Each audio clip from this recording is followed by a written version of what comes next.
Bonsoir à tous. Je vais attendre que tout le monde s'asseye. Je suis vraiment ravie de voir qu'il y a du monde parce que chaque année, on fait une conférence publique et cette année, on a essayé de faire un peu plus de communication parce que l'année dernière, on n'avait pas beaucoup de monde, on était un peu déçus. Donc, je suis très contente que vous soyez venus nombreux comme ça. Et l'objectif vraiment de cette conférence, c'est que vous puissiez poser des questions. Donc, la conférence, elle va porter sur le diabète, mais également sur ce qu'on appelle les maladies métaboliques et notamment le surpoids et l'obésité. Donc, c'est très, très important, si vous avez des questions, de les poser, de nous demander voilà, tout ce que vous souhaitez savoir sur la prise en charge, la prévention. Donc, au fur et à mesure de la conférence, vous allez avoir plusieurs intervenants. Donc, moi, je ne me suis pas présentée, je suis le professeur Saba, je suis endocrinologue. L'endocrinologie, c'est tout ce qui régit les hormones. Je m'occupe du diabète, du cholestérol, de la thyroïde, de l'obésité, tout ce qui est nutritionnel. Et donc, autour de moi, il y a toute une équipe d'infirmières d'éducation, podologues, diététiciennes, éducateurs sportifs, psychologues. Et toutes ces personnes permettent la prise en charge des patients. Alors, avant la prise en charge, eh bien, il y a ce qu'on appelle la prévention primaire, c'est-à-dire qu'avant d'être malade, on peut peut-être prévenir certaines maladies. C'est le cas du surpoids et du diabète de type 2, et c'est ce qu'on va essayer de vous expliquer aujourd'hui. Alors, il y a à peu près 2h30 d'exposé, de conférence.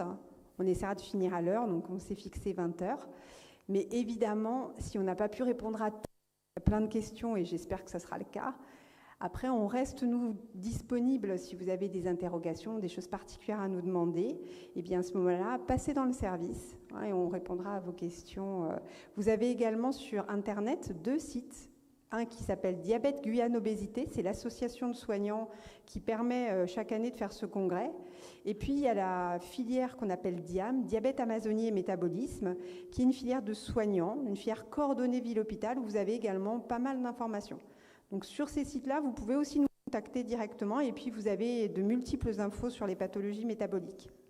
Donc on va commencer avec un témoignage patient parce que finalement, ceux qui parlent le mieux de la maladie, ce n'est pas les médecins, ce n'est pas les infirmières, c'est les malades.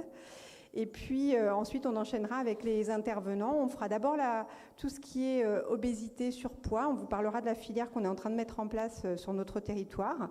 Et puis on enchaînera sur le diabète. Après chaque intervention, vous pourrez poser vos questions, puis après, à la fin de tout, on refera encore un petit tour pour savoir si vous avez des questions. Je vais laisser la parole à Mathilde, qui est une des infirmières d'éducation thérapeutique du service. Donc, comme l'a dit professeur Saba, pour parler du diabète, les personnes qui en parlent le mieux, ce sont les patients diabétiques. Donc, je vais demander à monsieur Malvisi et madame Savajou de nous rejoindre sur scène et de les applaudir parce que c'est pas facile de parler devant autant de monde.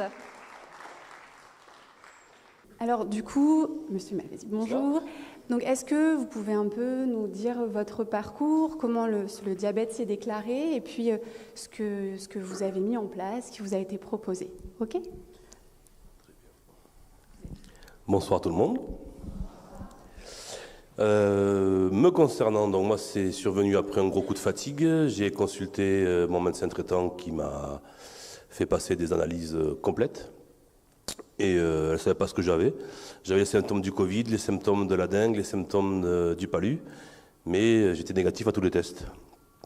Donc check-up complet, sanguin, urine, et il s'est avéré que j'étais un nouveau diabétique, qu'un diabète très jeune, donc de type 2, génétique, les deux parents, les deux grands-pères. Et du coup, protocole, les analyses ont repris, service diabétologie, une journée complète, passé devant tous les spécialistes, donc le diabète à l'état pur, puis les poumons, le cœur, les reins et les vaisseaux sanguins et les yeux. Donc tout est négatif, donc tout va bien pour moi, jeune diabétique. Il n'y a que ça qui est déréglé un peu chez moi. Mais finalement, ça va, je le vis très bien parce qu'on a un très très bon service diabétologie au Char, très bonne prise en charge, à l'écoute, pédagogique aussi, très bon service l'UMED pour ceux qui connaissent, très utile. Et il ne faut pas penser que la vie s'arrête puisque moi elle continue encore plus. Puisque avec une adaptation alimentaire et un peu plus d'activité physique, finalement, c'est comme si les taux étaient normaux. Et je me doutais peut-être un jour que j'aurais été touché vu mon schéma familial, mais je ne pensais pas aussi vite. J'ai 45 ans et mon médecin traitant m'a dit souvent ça arrive entre 45 et 50 ans. Bon, ben, je le prends au début, c'est très bien. Enfin, c'est très bien, c'est un mal pour un bien. Et du coup, ça s'est déclaré moi, après avoir été finalement positif Covid.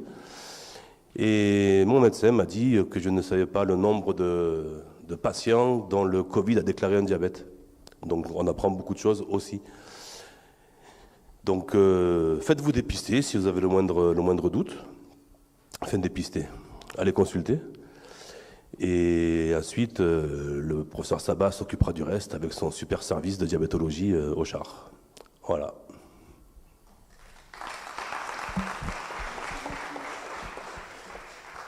Bonsoir à tous.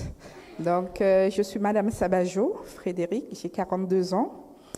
Moi, j'ai appris que j'avais le diabète, c'était par hasard, parce que j'allais déjà consulter un spécialiste pour autre chose, qui m'a fait des analyses complètes. Et dans la foulée, elle me dit « Ah, il y a un problème.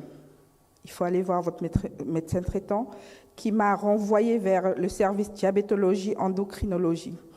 Et j'ai vu, la première personne que j'ai vue, c'est le docteur Ouar, c'est bien ça, et qui m'a très bien accueillie. Elle m'a parlé. J'avais très peur parce que j'ai appris que j'avais le diabète. Autour de moi, je voyais des personnes qui avaient le diabète et qui m'aidaient d'une manière, et j'en parlais pas non plus. Je m'étais renfermée.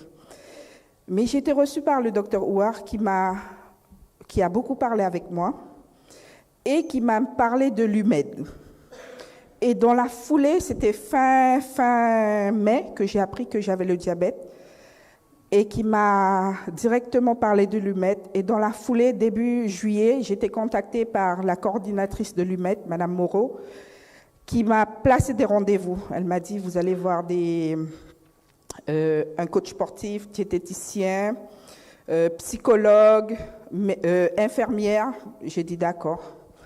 J'avais pas confiance en moi. Et en allant là-bas, au début, j'avais une appréhension. Je me dis, mais qu'est-ce qu'on va m'apprendre de plus?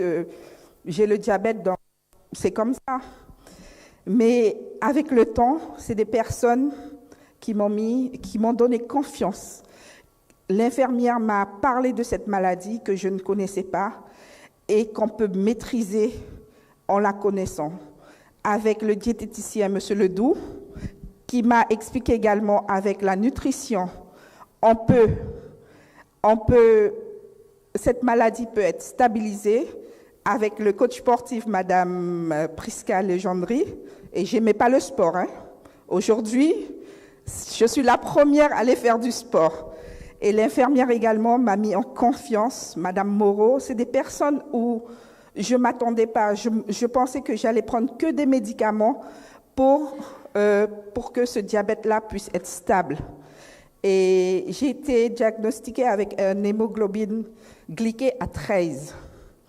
Aujourd'hui, 6 mois après, hier j'étais à l'hôpital de jour, je suis à 6,5.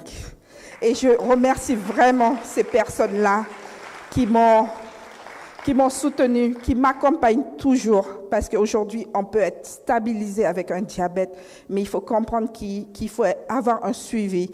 Et bravo à Madame Sabat, c'est ça, au professeur Sabat, d'avoir créé ce service-là, parce qu'il y a tant de personnes qui sont diabétiques, qui ne connaissent pas c'est quoi le diabète, qui ne maîtrisent pas le diabète et qui en souffrent beaucoup, même d'autres qui en meurent. Donc bravo à vous et merci encore.